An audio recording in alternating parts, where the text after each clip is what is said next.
Una sa ating balitaan, kasama ng muli ng kani-kanilang mga pamilya dito sa Pilipinas ang 24 na Pinoy OFWs na nagkaproblema noon sa immigration sa Russia.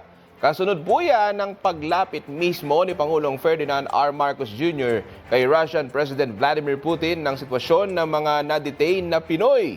May report si Alyssa Insigne.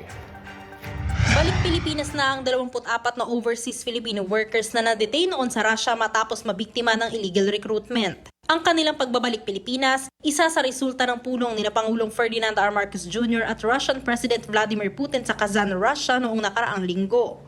Nalaman po namin na dumating si President Bogdan Marcos sa Kazan. Sabi ko po doon sa room talaga namin, Lord, ihulog mo na po ang miracle ngayong nandito po yung presidente namin sa Russia. Grabe po ang saya namin. Overjoy po kami lahat. Nagsisigawan, nagiiyakan. Sa tuwa po na natugunan na po yung matagal pong panalangin ng lahat na makauwi na po kami. Sir Bongbong Marcos, maraming salamat po dahil yung pagpunta niyo po sa Russia, yung po yung naging sagot ng pag-uwi po namin dito sa Pilipinas. Kasama sa mga sumalubong sa kanilang pagdating dito sa Pilipinas nitong weekend ay sina Migrant Workers Secretary Hans Leo Kakdak at Foreign Affairs Secretary Maria Teresa Lazaro.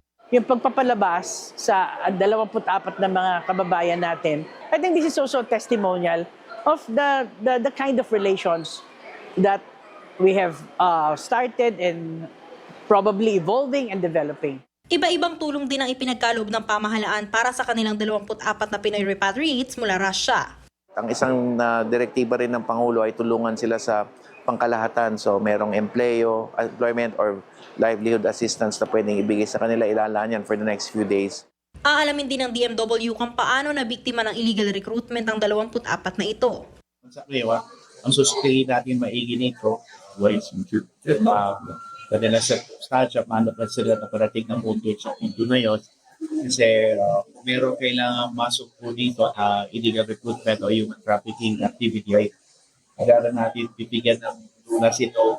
Makikipag-ugnayan din ng DMW sa Department of Justice at ilan pang law enforcement agencies para hindi na rin mabiktima ng ganitong insidente ang iba pa nating mga kababayan. Alyssa Insigne, IBC News.